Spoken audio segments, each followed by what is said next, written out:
press, on every mobile device and every desktop.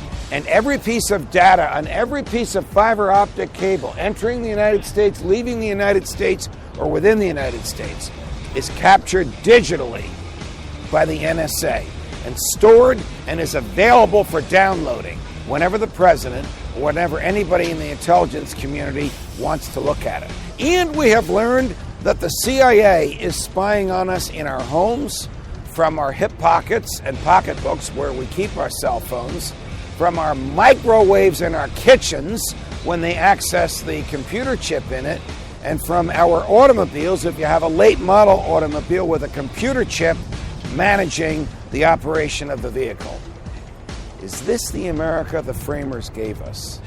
Is this the America the Constitution was supposed to guarantee?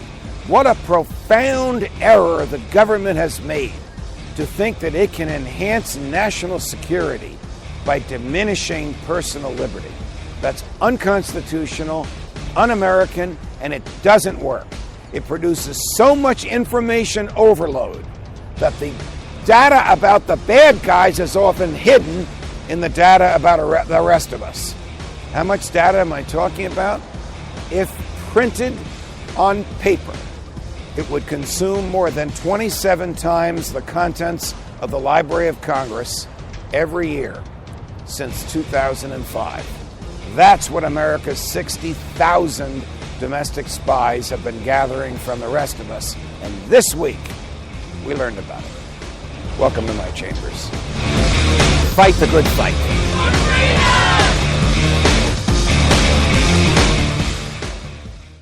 Ladies and gentlemen, it makes you think.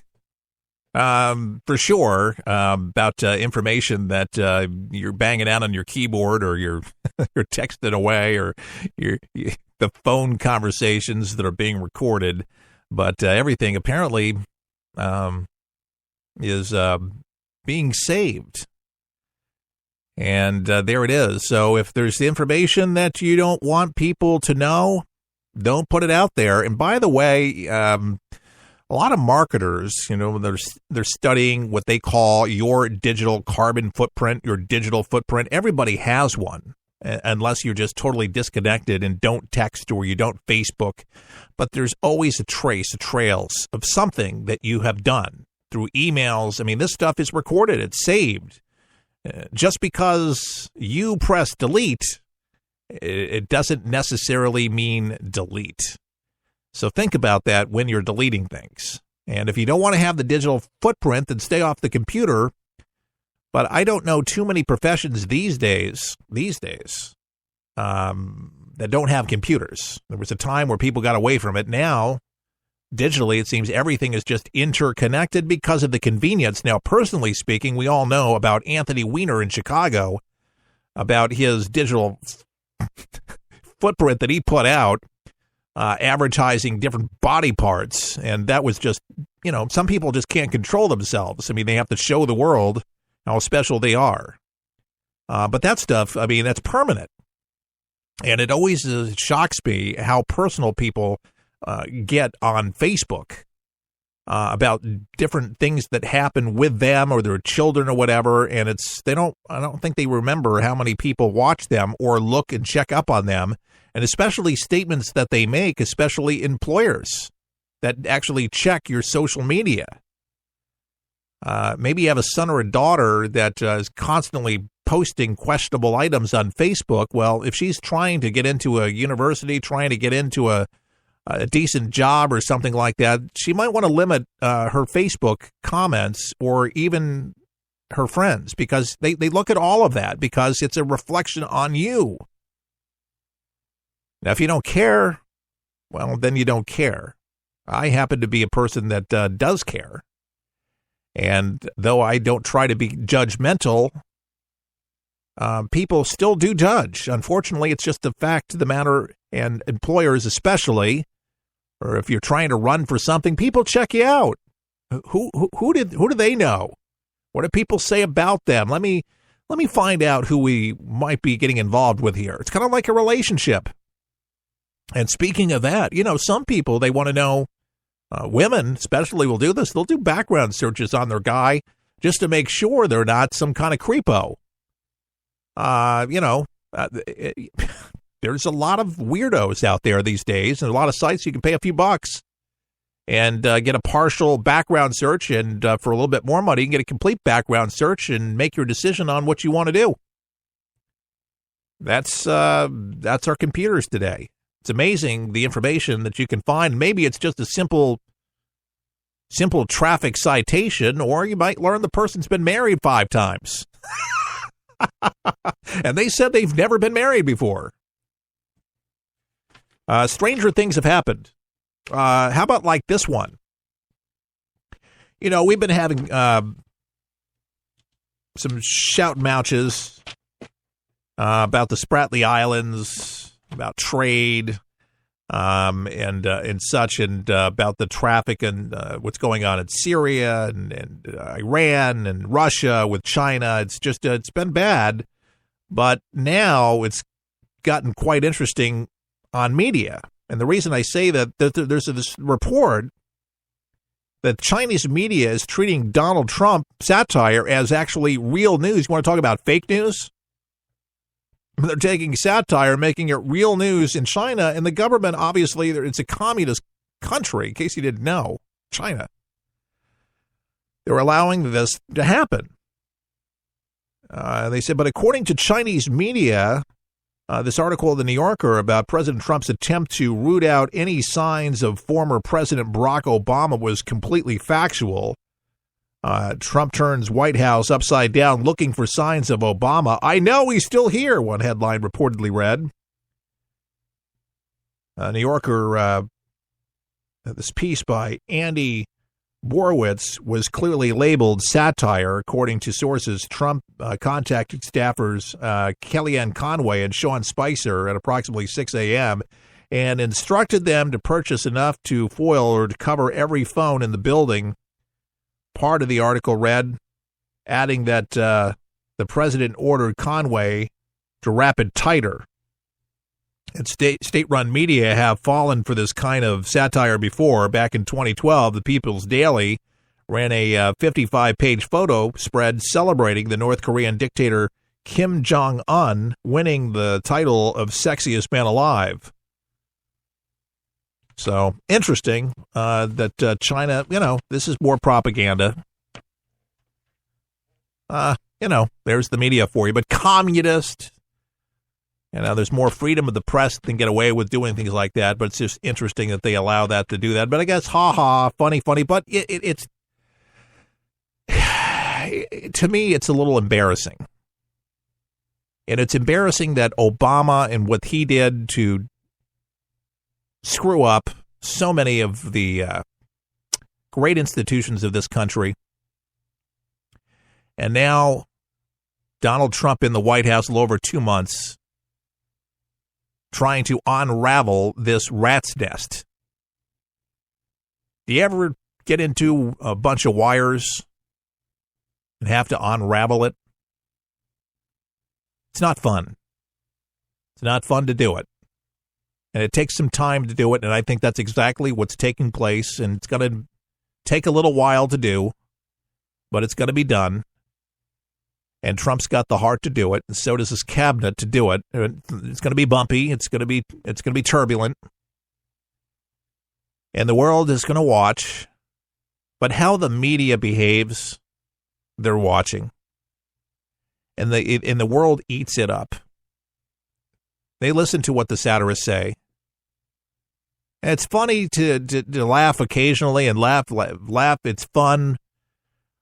But when citizens don't have the mind to distinguish between the two, reality and satirists that, it's just making fun and ha-ha, but taking it literal, being a literalist on everything that's being said. And that's the problem with the mainstream media, is that they know that they have a gullible audience that eats it all up. They believe it hook, line, and sinker. And this is what agitates and gets people's brains going negatively towards a country that could be moving positively if they would just get on board and start contributing. their input into something more positive. But no, they're going to spend 8 years, because I predict that Donald Trump will be by far the front runner all the way around, and it will be no mistake with numbers. We've predicted a lot of things here at For the People, and we're just way ahead of the curve on things. But the Obamacare will straighten out. They will get the numbers down. There needs to be more conversation with big pharma to lower prices. With more insurance companies, more meetings to be involved with this to make sure that everything makes sense for the states and for its people. This needs to be the best plan ever, and it should be the envy of the world. People should want to copy this. This cannot be, as Rand Paul says, Obamacare Light 2.0 or anything like that.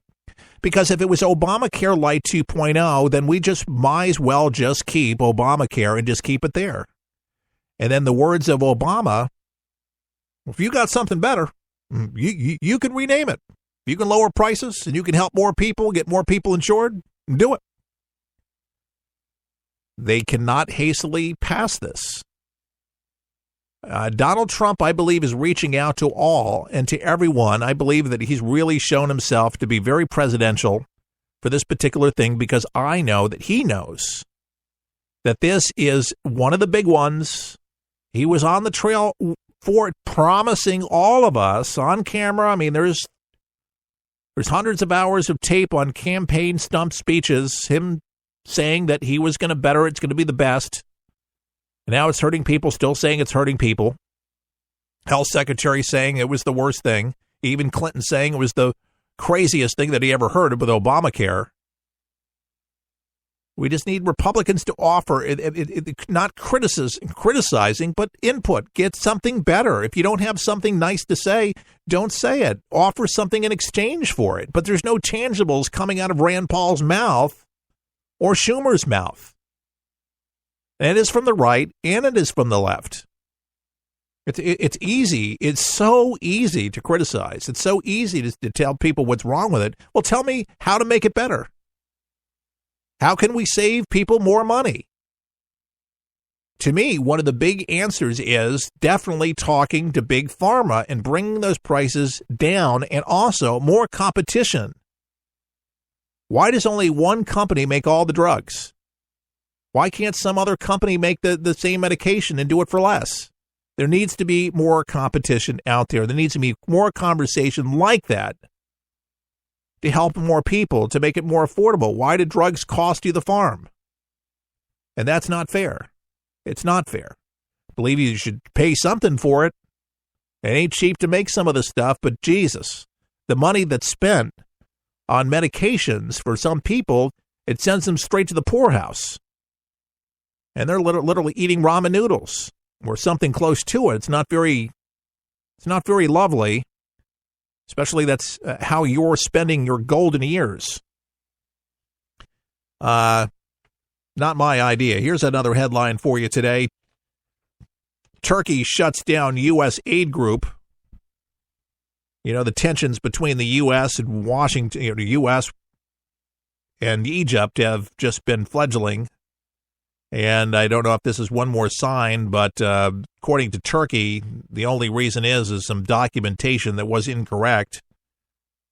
We don't know exactly what that is. That's what Turkey is saying right now. The Mercy Corps does a lot of good work for refugees.